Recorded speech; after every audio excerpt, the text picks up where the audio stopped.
இன்று ஞாயிற்றுக்கிழமை ஓய்வு நாள் ஆராதனையில கலந்து கொண்டிருக்கிற உங்கள் ஒவ்வொருவரையும் ஆண்டவரும் பிரட்சவருமாகிய இயேசுவின் நாமத்தினால உங்களை வாழ்த்தி வரவேற்கிறேன். இன்றைய நாளுக்காக நாங்கள் எடுத்துக்கொண்ட வேத பகுதி நீதிமொழிகள் 4ஆம் அதிகாரம் 20வது வசனத்தை நாங்கள் வாசிப்போம். நீதிமொழிகள் 4ஆம் அதிகாரம் 20ஆம் வசனத்தை திருப்பிக் கொள்ளுங்கள். என் மகனே, என் வார்த்தைகளை கவனி, என் வசனங்களுக்கு உன் செவியை சாய். அவைகள் உன் கண்களை விட்டு பிரியாதிருப்பதாக அவைகளை உன் இருதயத்துக்குள்ளே காத்துக்கொள். அவைகளை கண்டுபிடிக்கிறவர்களுக்கு அவைகள் ஜீவனும் அவர்கள் உடலுக்கெல்லாம் ஆரோக்கியமும். இந்த வசனத்தை பாருங்க.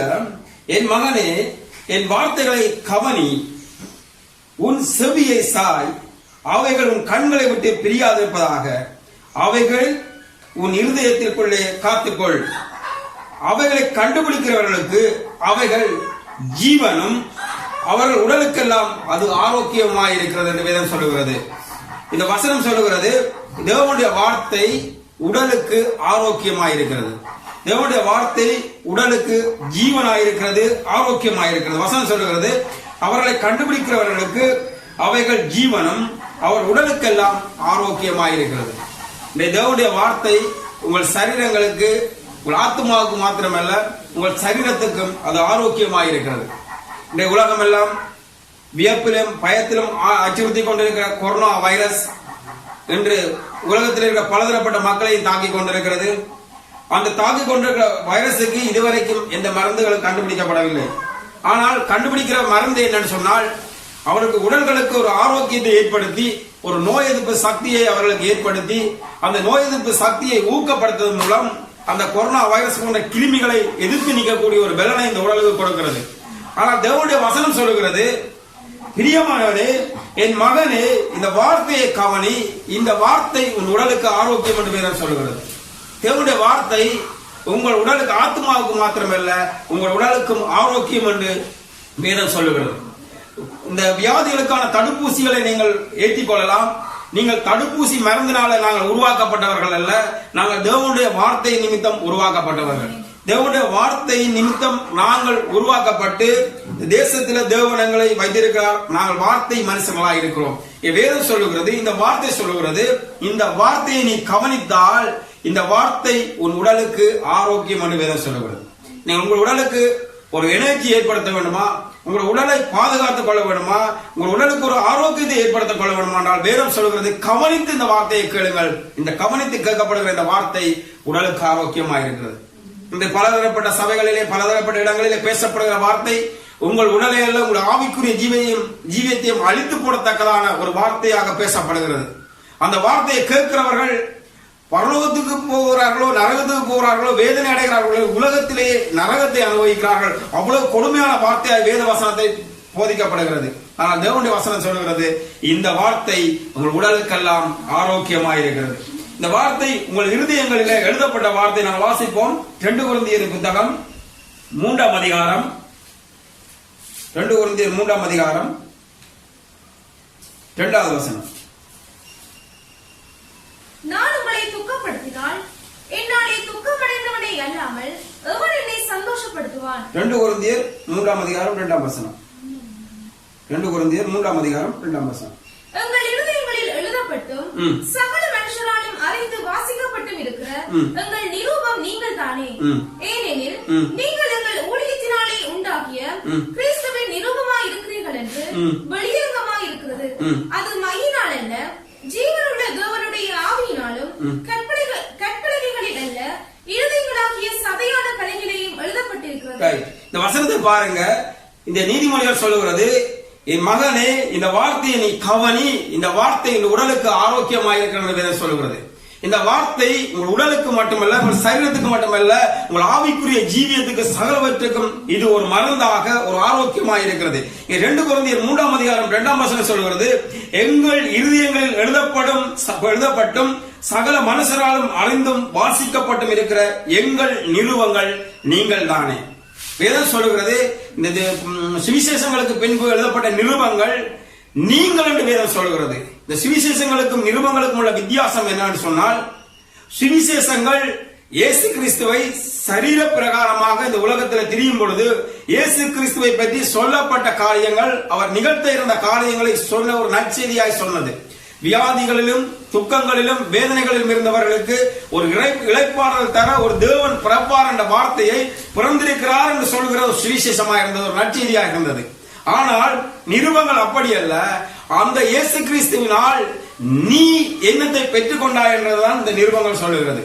சுவிசேஷம் சொன்னது இயேசுவால நீங்கள் என்னத்தை பெற்றுக் கொண்டீர்கள் என்று சொல்லவில்லை, இயேசு என்னத்துக்காக வந்தார் என்று சொன்னது. நிருபங்கள் சொல்கிறது நீங்கள் இயேசு கிறிஸ்துவால் என்னத்தை பெற்றுக் கொண்டீர்கள் என்று. இங்க வேதம் சொல்கிறது பாருங்கள். ஏனெனில் நீங்கள், இந்த வசனம் 3ஆம் அதிகாரம் 3ஆம் வசனத்தை பாருங்க. ஏனெனில் நீங்கள் எங்கள் ஊழியத்தினால் உண்டாயிருக்கிற இயேசு கிறிஸ்துவின் நிரூபமாயிருக்கிறீர்கள் என்று வெளியரங்கமாயிருக்கிறது. அது மையினால் அல்ல, ஜீவனுள்ள தேவனுடைய ஆவியினாலும் கற்பலகைகளினால் அல்ல, இருதயங்களான சதைகளான பலகைகளினாலும் எழுதப்பட்டிருக்கிறது. ஆகவே இந்த வேதவசனம் சொல்லுகிறது, கிறிஸ்துவுக்கு முன் பிரமாணத்தின் காலங்களிலே கற்பலகைகளிலே எழுதினார்கள். அந்த கற்பலகைகளில் எழுதப்பட்ட அந்த பிரமாணங்களை ஒரு பெட்டிக்குள் வைத்து அதை பாதுகாத்து அதை காவி சென்றார்கள்.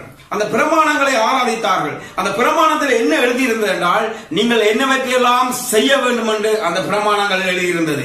அதை கவனமாக காத்து கொண்டார்கள். அந்த பிரமாணத்தில் சொல்லப்பட்டதை நிறைவேற்றும்படி அதில் என்ன சொல்லி இருக்கின்றதை காத்து கொண்டு அதன்படி நடந்தார்கள். அதுதான் பழைய ஏற்பாட்டின் எழுதப்பட்ட பிரமாணங்கள். ஆனால் இங்கு சொல்லுகிறார் தேவன், இதை நீ காத்துக்கொள்ள தேவையில்லை, இதை இப்படி நீ நடக்க தேவையில்லை, அங்கே நீ என்னெல்லாம் செய்ய வேண்டும் என்றதுதான் அங்கு எழுதியிருந்தது. இங்கே என்னெல்லாம் செய்தார் என்பதை அவர் உன் இருதயத்தில் எழுதினார் என்று வேதம் சொல்லுகிறது. இங்க சொல்லுகிறது, இது மையினாலோ கற்பலைகளாலோ எழுதவில்லை, அவருடைய ஜீவனுள்ள ஆவியினாலும் ரத்தத்தினாலும் புதிய உடன்படிக்கையை தேவன் எங்கள் இருதயங்களில் எழுதியிருக்கிறார். ஆகவே இந்த வசனம் சொல்லுகிறது. அடுத்த வசனத்தை வாசியுங்கள். 4வது வசனம்.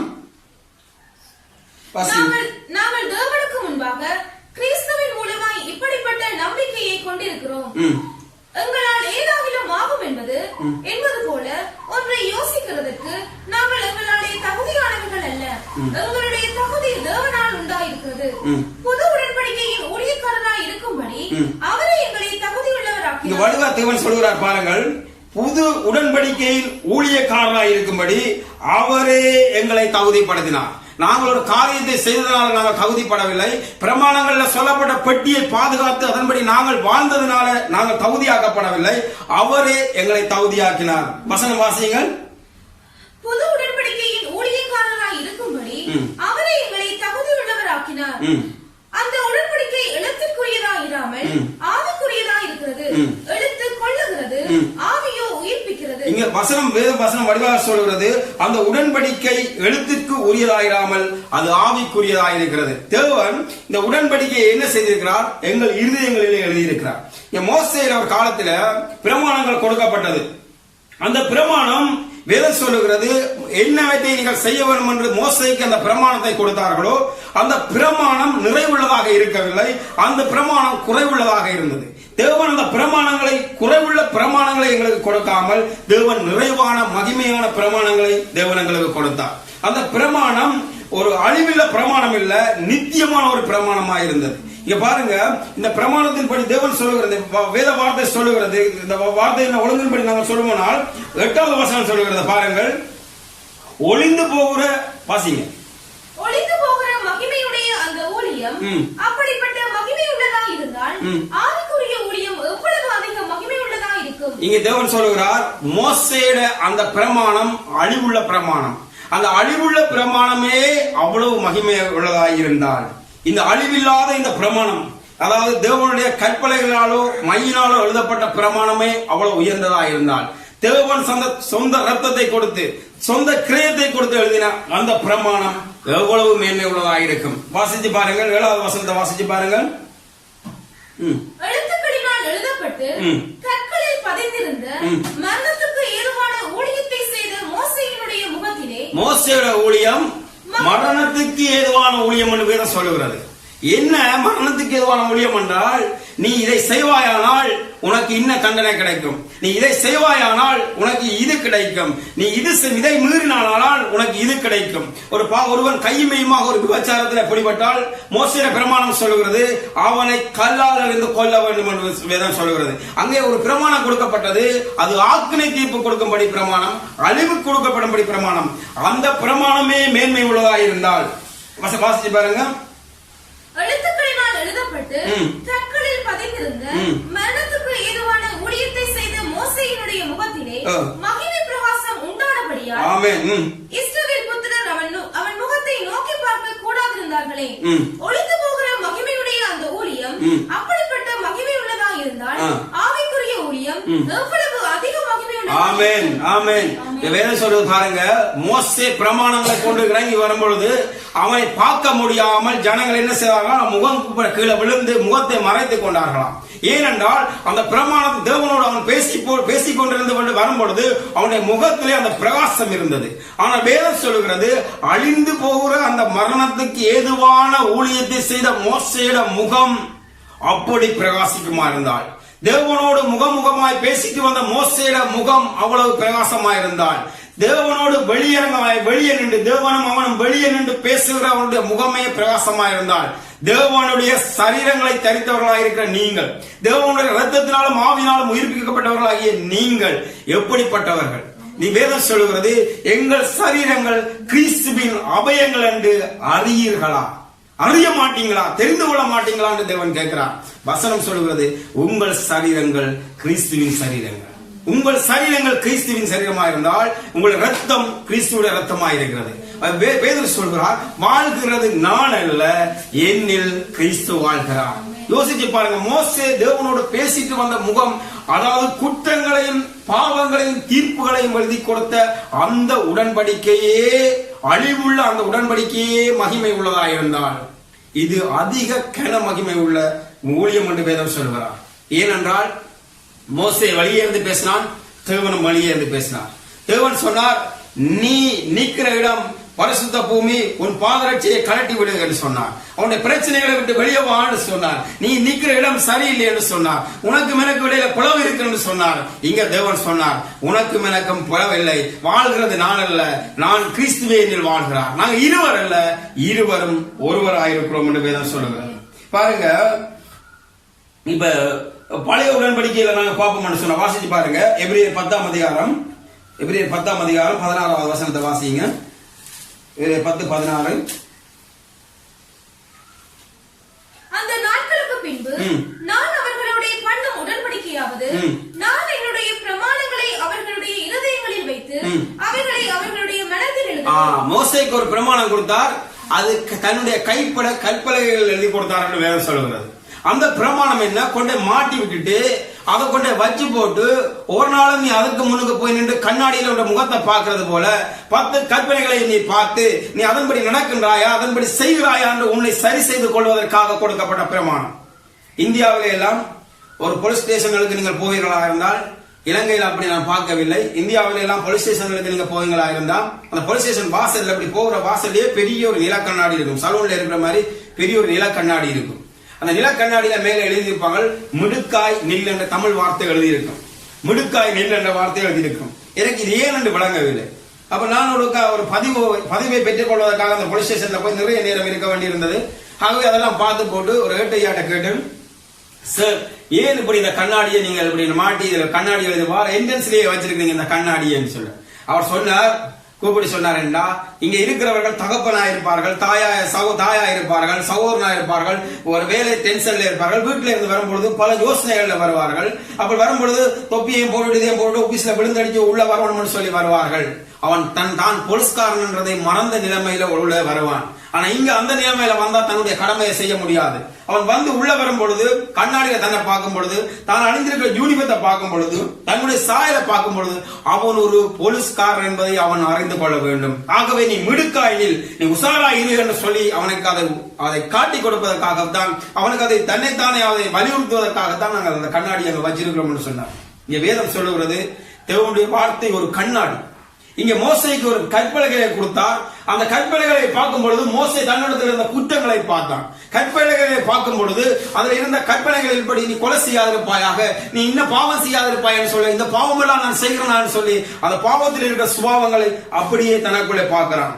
ஆனால் இங்க வேதம் சொல்லுகிறது, எபிரேயர் 10ஆம் அதிகாரம் 16ஆம் வசனம் சொல்லுகிறது, பாருங்கள், அந்த நாட்களுக்கு பின்பு நான் அவர்களுடைய பண்ணும் உடன்படிக்கையாவது, நான் என்னுடைய பிரமாணங்களை அவருடைய இருதயங்களில் எழுதுவேன், அவைகளை அவருடைய மனதில் எழுதுவேன் என்று கர்த்தர் சொல்லுகிறார். அவருடைய அடுத்த வசனத்தை வாசிச்சு பாருங்க, 17. அவர்களுடைய பாவங்களையும் அவர்களுடைய அக்கிரமங்களையும் நான் இனி நினைப்பதில்லை. இதான் வித்தியாசம். பழைய உடன்படிக்கைக்கும் புதிய உடன்படிக்கைக்கும் இதான் வித்தியாசம். அங்க அவங்களுடைய பாவங்களை தான் எழுதி வச்சிருந்தார் தேவன். கொலை செய்கிறது பாவம், விபச்சாரம் செய்யறது பாவம், பிறர் ஆஸ்திகளை விரும்புறது பாவம், தேவனை கனம் பண்ணாத பாவம் பாவம் பாவம் எழுதியிருந்ததெல்லாம் பாவம். இங்க தேவன் ஒரு கற்பலகைகளை உங்களுடைய மனதில் எழுதினார். இதுல பாவங்கள் எழுதப்படுவது இல்லை. இங்க பாவங்களுக்கு இடம் அளிப்பதில்லை. இங்க தேவன் ஒரு குற்றங்களையும் உணர்வுகளையும் இங்க எழுதவில்லை. வடிவாக இந்த வேதம் சொல்கிறது, அவருடைய பாவங்களையும் அவருடைய அக்கிரமங்களையும் நான் இனி நினைப்பதில்லை. வசனம் வடிவாக சொல்கிறது என்பதை சொல்லுகிறார். இவைகள் மன்னிக்கப்பட்டது உண்டானால், இவைகளை சிலுவையிலே தேவன் 2020 வருஷங்களுக்கு முன்னுக்கு மன்னித்தது உண்டானால், இனி ஒரு பாவத்தின் நிமித்தம் பலி செலுத்தப்படுவது இல்லை. இனி ஒரு இயேசு கிறிஸ்து உங்களுக்காக மரிக்க போறது இல்லை. அவர் மரித்து முடிந்தாயிட்டதை அவர் விசுவாசிக்கிறதுனாலே, அவர் நம்பி இருக்கிறதுனாலே உங்கள் பாவங்களை அவர் நினைப்பதில்லை. ஆனால் சில சபைகளிலும் சில இடங்களிலும் உங்களுடைய பாவங்களையும் உங்களுடைய கடந்த காலங்களையும் அடிக்கடி நினைப்பு விட்டுக் கொண்டிருக்கிறார்கள். நீ இப்படி செய்தாய், நீ அப்படி செய்தாய், நீ அந்த பாவத்தை செய்தாய், நீ இந்த பாவத்தை செய்தாய். இருவிருந்த ஆராதனைக்கு நீங்கள் வரும்பொழுது தேவன் உங்கள் சிலுவையிலே உங்களுக்காக என்னவற்றை எல்லாம் செய்தார்கள் என்பதை நினைத்து பாருங்கள் என்று சொல்வதற்கு முன்பு, நீங்கள் என்ன பாவங்களை எல்லாம் செய்தீர்கள் என்று நினைத்து பாருங்கள் என்று சொல்வது நிமித்தம் உங்களுடைய கடந்த கால பாவங்களுக்குள்ளே உங்களை அவர்களை திணிக்கிறார்கள். உங்களை பாவங்களுக்குள்ளே கொண்டு போகிறார்கள். நீங்கள் மறந்தாலும் ஞாயிற்றுக்கிழமை மாசத்துல ஒரு நாள் திருவிருந்த நாள் மறுபடி நினைப்பூட்டுவதற்காக ஒரு ஊழியக்காரன் காத்துக் கொண்டிருக்கிறார். நீங்கள் மறந்திருக்கலாம் செய்த பாவங்களை. அந்த போதகர் ஒரு நாள் மறப்பதில்லை. அவர் சொன்னார், நீ மறந்துடாத, ஏற்கனவே இந்த பாவத்தை நீ செய்திருக்கிறாய் என்று. ஞாயிற்றுக்கிழமை மாசம் திருவிருந்த நேரத்துல அந்த பாவங்களை எல்லாம் தூக்கி அப்படியே உங்களுக்கு மறுபடி கண்களுக்கு முன்னுக்கு நினைப்பூட்டி உங்களை குற்ற உணர்வுகள் கொண்டு வருகிறார். தேவன் சொல்லுகிறார், நான் ஒரு உடன்படிக்கை எழுதுவேன். அது மோசேயோட உடன்படிக்கை இல்ல, அது பிரமாணங்களை எழுதி வைக்கிற மாட்டி வைக்கிற உடன்படிக்கை இல்ல, அது உங்கள் இருதயங்களில் எழுதப்படுகிற உடன்படிக்கை. அதுல குற்றங்களுக்கு இடம் இல்லை. வேதம் தெளிவாக சொல்கிறது, பாவங்களுக்கு இடம் இல்லை. அதை நான் நினைக்கிறது இல்லை. ஏனென்றால் நான் அவைகளை மன்னித்தேன் என்றதை எனக்கு நம்பிக்கை இருக்கிறது. தேவன் சொல்கிறார். உங்களுக்கு நம்பிக்கை இருக்கிறதா? இதை பார்த்துக் கொண்டிருக்கிற உங்களுக்கு நம்பிக்கை இருக்கிறதா? இதை கேட்டுக் கொண்டிருக்கிற உங்களுக்கு நம்பிக்கை இருக்கா? அவர் மன்னித்ததில் அவருக்கு நம்பிக்கை இருக்கிறது. நீங்கள் சொல்லுங்கள், என் பாவங்களுக்காக தேவன் பலியானார், இனி ஒரு பாவம் எங்களுக்கு இல்லை, இனி ஒரு பாவத்துக்கான கிரியத்தை செய்ய இனி ஒரு இயேசு கிறிஸ்து இந்த பூமியில எங்களுக்காக மரிப்பதில்லை என்று வேதம் சொல்லுகிறது. அது பாருங்க, ரைட்டா? 19ஆம் வசனத்தை வாசிங்க. நீங்க எந்த உடன்படிக்கைக்கு இருக்கிறீங்க, என்ன காரணத்துக்குள்ள இருக்கிறீங்க, நீங்க எந்த வழியில இருக்கிறீங்கன்னு தேவன் சொல்லுகிறார். வாசிச்சு பாருங்க. இது மோசேயோட உடன்படிக்கை அல்ல, இது பிரமாணத்தின் உடன்படிக்கை அல்ல, இது கிருபையின் உடன்படிக்கை. இது பழைய உடன்படிக்கை அல்ல, இது புதிய உடன்படிக்கை. வாசிச்சு பாருங்க. ஆகையால் சகோதரரே, நாம் பரிசுத்த ஸ்தலத்தில் பிரவேசிப்பதற்கு இயேசுவானவர் தமது மாம்சமாகிய திரையின் வழியாய் புதிதும் ஜீவனமான மார்க்கத்தை நமக்கு உண்டு பண்ணினபடியால் அந்த மார்க்கத்தை அப்படி பாருங்க, உண்டு பண்ணினதா? பாருங்க, பழைய ஏற்பாட்டுல தேவாலயத்துல ஒரு திரைச்சிலை இருக்கும். அங்க ஆசாரியர் இருப்பார்கள், இங்கள பாவிகள் இருப்பார்கள். தங்களுடைய பாவத்துக்கு நிகரான ஒரு பரிகாரத்தை செலுத்தும்படி ஒரு ஆட்டையோ ஒரு புறாவையோ ஒரு காடையோ ஏதோ ஒரு பலியை கொண்டு போவார்கள். அந்த ஆசாரியனுக்கு முன்பாக அந்த பலியின் மீது தங்கள் 2 கரங்களையும் வைத்து தங்கள் பாவங்களை எல்லாம் அதுக்கு மேல் ஒப்புவிக்கப்பட்ட பின்பு அந்த பலிக்கடா இவர்களுக்காக பலி செலுத்தப்படும். அந்த பலி செலுத்தப்பட்டால் அந்த பலியின் நிமித்தம் 1 வருடங்களுக்கு அவனுடைய பாவங்கள் மன்னிக்கப்படும் என்று வேதம் சொல்லுகிறது. 1 வருஷத்துக்கு மன்னிக்கப்படுமா? ஒரு ஆட்டின் ரத்தமே 1 வருஷத்துக்கு உன்னுடைய பாவத்தை மன்னிக்கும் என்று சொன்ன நிலைமையில ஆண்டவராக இயேசு கிறிஸ்துவின் ரத்தத்தை ஒவ்வொரு மாசமும் உங்கள் பாவங்களை உங்கள் கண்களுக்கு கொண்டு வந்து உங்கள் பாவம் மன்னிக்கப்படவில்லை என்பதிலே ஊழியக்காரர்கள் தெளிவாக பேசிக் கொண்டிருக்கிறார்கள். ஒரு ஆட்டின் ரத்தம் 1 வருஷம் மன்னிக்குமா இருந்தால், என் ஆண்டவருடைய ரத்தம் சதா காலமும் நாம் மரிக்கும் வரைக்கும் அவர் வேதம் சொல்கிறது அவர் குற்றங்களை பார்ப்பதே இல்லை. அவர் சமுத்திரத்தின் ஆழத்துல போட்டாராம், சமுத்திரத்தின் ஆழத்துல போட்டு அவர் தேடி பார்ப்பதில்லை. நாங்களோ கிளறி பார்க்கிறவர்களா இருக்கிறோம். வேதம் சொல்கிறது இது ஒரு புதிய மார்க்கம், இது புதிதும் ஜீவனமான ஒரு மார்க்கம். இந்த திரைச்சீலைக்குள்ள போறதுக்குண்டா ஒரு ஆட்டு குட்டியோ ஒரு மிருகத்தையோ பலி செலுத்த தேவையில்லை. அந்த திரைச்சீலைக்குள்ள நீங்க போறதா இருந்தால் கட்டாயம் ஒரு பலி செலுத்தப்பட வேண்டும். ஆனா நீங்க வேதம் சொல்லுகிறது இங்க இந்த திரையின் வழியாக போவதற்கு ஒரு பலி செலுத்தப்பட தேவையில்லை. வாசிச்சு பாருங்க. இந்த வழியாய் தமது மாம்சமாகிய திரையின் வழியாய் இது 19 கிடையாது. நமது மாம்சமாகிய திரையின் வழியாய் புதிதும் ஜீவனமான மார்க்கத்தை நமக்கு உண்டு பண்ணினவர். இது புதிதும் ஜீவனமான ஒரு மார்க்கம். காலங்காலமா சபையில சொல்றது ஒரு கிறிஸ்தவ மார்க்கம். அது மார்க்கம். இது மார்க்கம் அல்ல, இது வழி, இது சத்தியம். ஆகவே வேதம் சொல்கிறது நீ மார்க்கத்தை விட்டு நீ வெளியே வா, நீ சத்தியத்தை அறிந்து கொண்டு வேதம் சொல்கிறது. இந்த சத்தியத்தை நீங்கள் அறிந்தால் வேதம் சொல்கிறது இது உடலுக்கெல்லாம் ஆரோக்கியமாயிருக்கு. இது உடலுக்கெல்லாம் ஆரோக்கியமாயிருக்க வேதம் சொல்கிறது. இந்த என் மகனே இந்த வார்த்தையை கேள், இதை கவனி, இது உன் உடலுக்கெல்லாம் ஆரோக்கியமாயிருக்கிறது. வாசிச்சு பாருங்க அடுத்த வசனத்தை. அந்த மார்க்கத்தின் வழியாய் பிரவேசிப்பதற்கு, இந்த மார்க்கத்தின் வழியாய் பிரவேசிப்பதற்கு அவருடைய இரத்தத்தினாலே நமக்கு தைரியம் உண்டாயிருக்கிறது. ஒரு தைரியம் உங்களுக்கு உண்டாயிருக்கணும் வேதம் சொல்லுகிறது. அந்த வார்த்தை, அந்த ஆட்டின் ரத்தம் ஒரு வருஷத்துக்கு உனக்கு தைரியத்தை கொடுக்கலாம். ஒரு வருஷம் என் குற்றங்களை மன்னிக்கும் ஒரு தைரியத்தை கொடுக்கலாம். இங்க இந்த ரத்தம் உங்களுக்கு ஒரு தைரியத்தை கொடுக்கிறது. இந்த ரத்தம் பூசப்பட்ட நிலையிலே சங்காரத்துடன் வருவதில்லை. இந்த ரத்தம் பூசப்பட்ட நிலையிலே பிசாசோ கொரோனா வியாதிகளோ வருவதில்லை. இந்த ரத்தம் பூசப்பட்ட நிலைகளிலே மறுபடி பாவங்களை ஒருத்தர் நினைத்து பார்ப்பதில்லை. எங்கள் தேவனை நினைத்து பார்ப்பதில்லை, நீங்களை நினைத்து பார்ப்பதில்லை. ஒரு நல்ல மார்க்கம், புதிதும் ஜீவனமான ஒரு நல்ல மார்க்கம். வாசிச்சு பாருங்க, தொடர்ந்து வாசிங்க 20 இருந்து.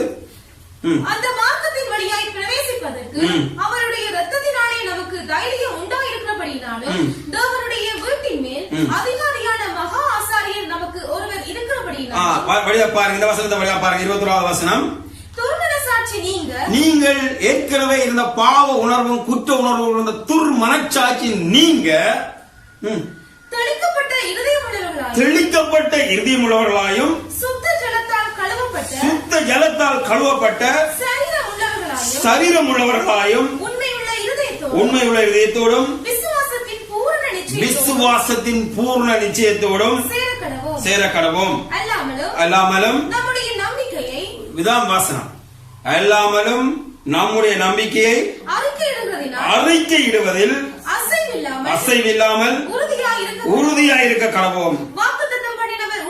ஆமென். வாக்குத்தத்தம் பண்ணினவர் உண்மை உள்ளவர். அவர் சொல்லி இருக்கிறார், நான் உன்னை விட்டு விலகுவதும் இல்லை, உன்னை கைவிடுவதும் இல்லை என்று அவர் சொல்லி இருக்கிறார். இந்த மார்க்கமான ஒரு வசனம் உங்களோட இருக்கும் பொழுது, இந்த வேத வசனம் சொல்லுகிறது நீதிமொழிகள், இந்த வார்த்தை உன் உடலுக்கெல்லாம் ஆரோக்கியமாயிருக்கும். இந்த தடுப்பூசியை போடுறதுனால கொரோனா வராதுன்னு இருக்க நம்பிக்கையை விட, நான் உன்னை விட்டு விலகுவதும் இல்லை, உன்னை கைவிடுவதும் இல்லை சொன்னவர் என்னோடு இருக்கும் பொழுது எந்த வியாதியும் எந்த பிரச்சனைகளும் எங்களை தொடுவதில்லை என்பதில் நீங்கள் தன்னம்பிக்கை உள்ளவர்களாக இருக்க வேண்டும். வேதம் சொல்லுகிறது அப்படித்தான்.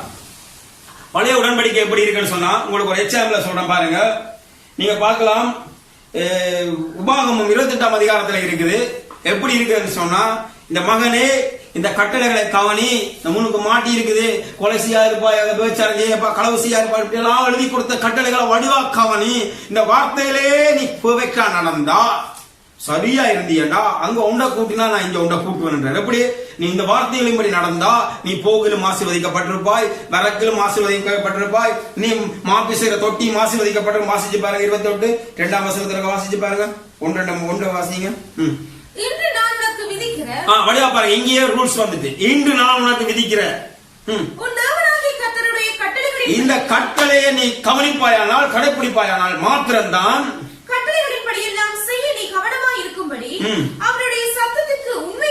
உண்மையா நீ செவி கொடுப்பாயானால்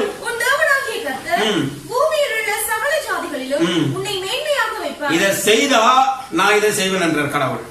இந்த சரியான வார்த்தையை கேட்டு இதன்படி நடப்பாயானால் நான் உனக்கு செய்வேன், நீ செய்தா நான் செய்வேன், இல்லையா நான் செய்ய மாட்டேன்னு சொல்றேன். என்ன சொல்ற? அடுத்த வாசி பாருங்க, அடுத்த வசனத்தை வாசி பாருங்க. மாபிசர் 4ஆவது வசனம் 3ஆவது வசனத்துல இருக்கும். உங்களோட கூட நீங்க கடைக்கு சாமான் கொண்டு போவீங்களே பேக், அந்த பேக் ஆசீர்வதிக்கப்பட்டிருக்கும். தொட்டி என்ன சொல்லுங்க ஆகும்? கிரைண்டர் மாவரைப்பீங்க, கிரைண்டர் அந்த தொட்டி ஆசீர்வதிக்கப்படும். கிரைண்டர் ஆசீர்வதிப்பேன், மிக்சி ஆசீர்வதிப்பேன், கடைக்கு கொண்டு போற பேக் ஆசீர்வதிப்பேன். நீ வருகையிலும் போய் வரைக்க கவனமா இருப்பான். அது வரைக்கும் பாதுகாப்பேன், பிறகு பாதுகாக்க மாட்டேன். நீ போகையிலும் போய் இதை செய்தியெல்லாம் போய்க்கு ஆசீர்வதிப்பேன். உனக்கு விரோதமாய் எழும்பு. அப்படி நிப்பாட்டுங்க. அப்படி பாருங்க, நீ ஒன்றை செய்தா நான் ஒன்றை செய்வேன்.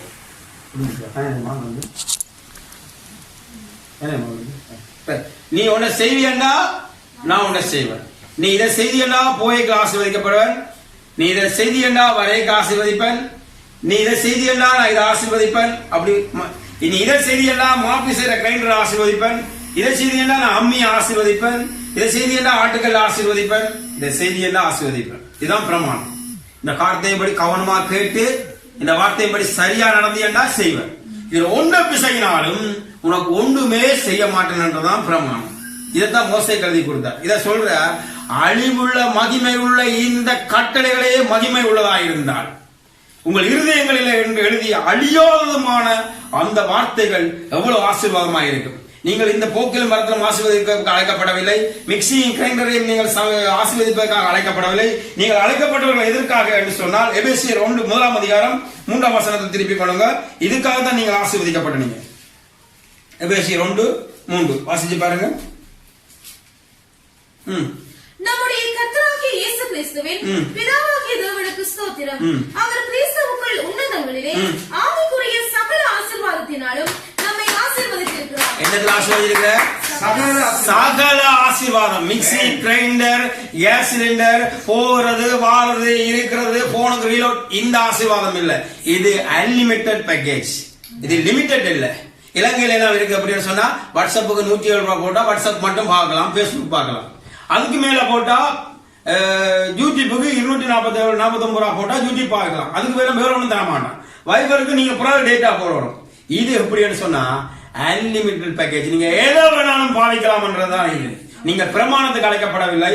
நீங்க சிறுமைக்கு முற்பட்ட உடன்படிக்கைக்கு அழைக்கப்படவில்லை. அந்த அழிவுள்ள மகிமை உள்ள அந்த உடன்படிக்கையே அப்படி இருக்குமா இருந்தால் இது அதிக மகிமை உள்ள ஊழியம் என்று வேதம் சொல்லுகிறது.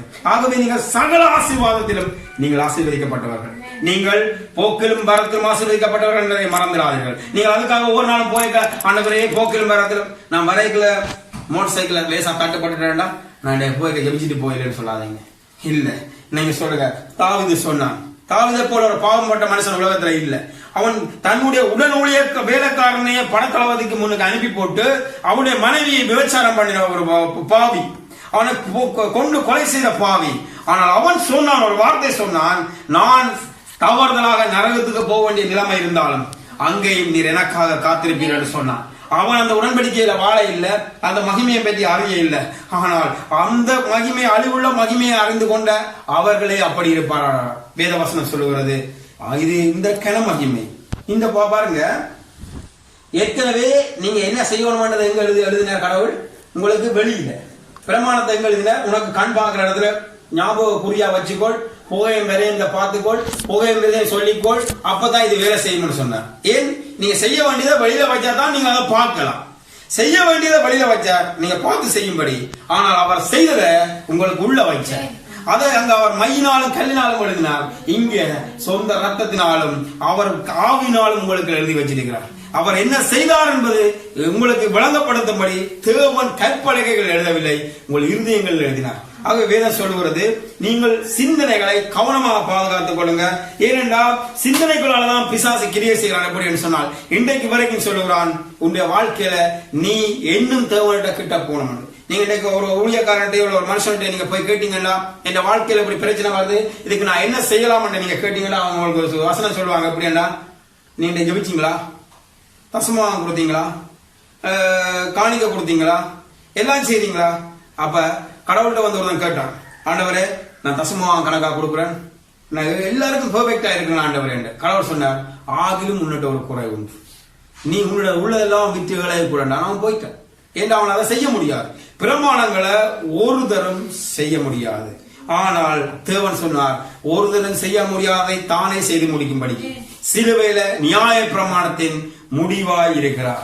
ஆகவே நீங்கள் நியாய பிரமாணத்தை செய்வதற்காக அழைக்கப்படவில்லை, நியாய பிரமாணத்தை அவர் செய்து முடித்ததை விசுவாசிக்கும்படி அழைக்கப்பட்டீங்க. அதான் வேதவசனம் சொல்லுகிறது, நீங்கள் விசுவாச மார்க்கத்தார். புதிதும் ஜீவனுமான விசுவாச மார்க்கத்தார். 23வது வசனத்தை வாசிங்க. எபிரேயர் 10:23 இருக்கா? எபிரேயர் 10:23.